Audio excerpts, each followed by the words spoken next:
اور تھک ہار کے دوبارہ اسی درخت کے نیچے بیٹھ گیا اور پیاس سے ہلکان ہوا جا رہا تھا اور درخت کے ساتھ ٹیک لگا کے لیٹ گیا اور موت کا انتظار کرنے لگا۔ جن لوگوں نے صحرا کا سفر کیا ہے ان کو اس بات کا اندازہ ہوگا کہ کئی 100 میل تک انسانی آبادی ہی نہیں، اب نہ کچھ کھانے کے لیے بچا نہ کچھ پینے کے لیے بچا، اونٹ بھی غائب ہو گیا، توشا بھی ساتھ ہی چلا گیا، تو اب ظاہر ہے سیدھی موت ہی نظر آ رہی ہے۔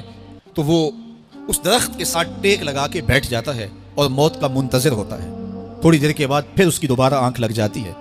جب دوبارہ آنکھ لگتی ہے تو تھوڑی دیر بعد پھر آنکھ کھلتی ہے۔ جب دوبارہ آنکھ کھلتی ہے تو دیکھتا ہے کہ اونٹ جو گما تھا ماں ساز و سامان کے اس کے پاس کھڑا ہے۔ تو صحرا میں اس حالت میں اونٹ کا مل جانا زندگی مل جانے کے مترادف ہے۔ تو وہ اتنا خوش ہوا کہ خوشی کی انتہا نہ رہی، بلکہ مسرتوں کے ہجوم میں درک گیا اور کہنے کیا لگا، اللہم انت عبدی وانا ربک، اے اللہ تو میرا بندہ اور میں تیرا رب۔ کہنا تو یہ تھا کہ تو میرا رب اور میں تیرا بندہ، لیکن مسرتوں کا ہجوم ہی اتنا تھا، خوشیوں کا ہجوم ہی اتنا تھا کہ زبان پہ قابو نہ رہا۔ کسی کے آنے سے ایسے ہوش اڑے ساقی کے، شراب سیخ پہ ڈالی اور بوتل میں کباب۔ کہنا یہ تھا اللہم انت ربی وانا عبدک، لیکن اس قدر خوش ہوا جب بھی تیری قربت کے امکان نظر آئے ہم اتنے خوش ہوئے کہ پریشان نظر آئے۔ تو کہنا یہ تھا کہ اے اللہ تو میرا رب اور میں تیرا بندہ، لیکن خوشیوں کے ہجوم میں وہ کہتا ہے اللہم انت عبدی وانا ربک، اے اللہ تو میرا بندہ اور میں تیرا رب۔ حضور یہ بات بیان کرنے کے بعد صحابہ سے پوچھتے ہیں کہ ذرا بتاؤ اس بندے کو کتنی خوشی ہوئی کہ خوشی میں زبان بھی قابو نہ رہی اور اپنے آپ پہ کنٹرول نہ رہا، اور خوشیوں کے ہجوم میں اسے یہ بھی پتہ نہیں چل رہا کہ وہ کیا بول رہا ہے۔ تو صحابہ نے عرض کی حضور بہت زیادہ اسے خوشی ہوئی۔ تو میرے حضور نے یہ بات کرنے کے بعد ارشاد فرمایا، جس طرح اس کو گما ہوا اونٹ ملا اور اس کی خوشی کی انتہا نہ رہی، تو فرمایا جب کوئی شخص توبہ کرتا ہے اور اللہ کی حضور پلٹ کے آتا ہے، گناہوں سے معافی مانگ کے اس کی دہلیز پہ آتا ہے، میرے حضور نے فرمایا اللہ اس سے بھی زیادہ خوش ہوتا ہے کہ میرا بندہ میری چوکھٹ پہ آ گیا۔ تو وہ یہ چاہتا نہیں کہ میں اپنے بندوں کو عذاب دوں، وہ خود آگ میں چھلانگے لگائے تو اس کی مرضی، اگر گناہ سرزد بھی ہو گیا ہے تو کوئی بات نہیں، معافی مانگ لی جائے۔